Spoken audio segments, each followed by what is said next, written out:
In our whole story of metabolism, if I ask you which one organ in your opinion is the most important organ as far as metabolism is concerned, I think it must be the easiest of questions. No other organ have been mentioned or discussed more than liver. It's the, I mean, metabolism could have not been there if there was no liver. The liver, it is the largest solid organ in our body.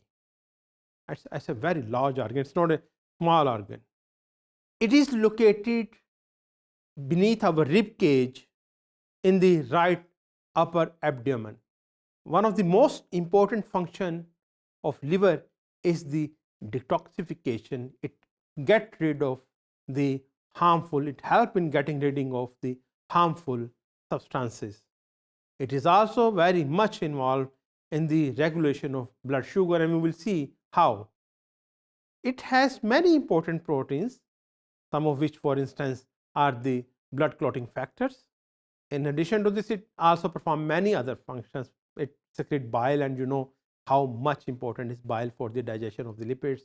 It's involved in the blood clotting, as I have also already mentioned. It also contains many carrier proteins and so on and so forth.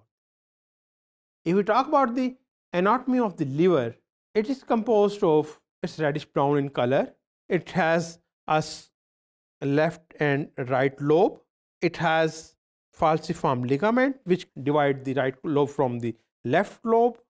As I told you, it's located below your lungs in the right upper abdomen. It weighs around 3 to 4 pounds, 3 to 3.5 pounds. As already mentioned, it's involved in the filtration of the blood. It's involved in the detoxification of the blood. It produces bile, and bile is very important for the emulsification of the lipids, which eventually help or assist in their digestion. If we look at more closely on the anatomy of the liver, it's, as I have already told you, it has the left lobe, it has the right lobe, it has the falciform ligament. Then there are two other smaller lobes, the caudate lobe and the quadrate lobe. So there are 4 lobes the liver have, 2 bigger ones, the right and left lobes, and the 2 smaller ones, the caudate and the quadrate lobes.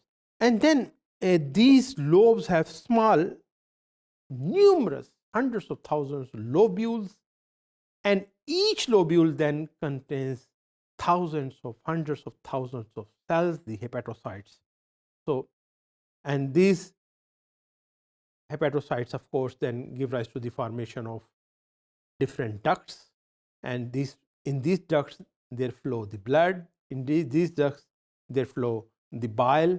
So in this way, lipid, which looks a very simple conical organ from the very outer view, it really is a very complex organ.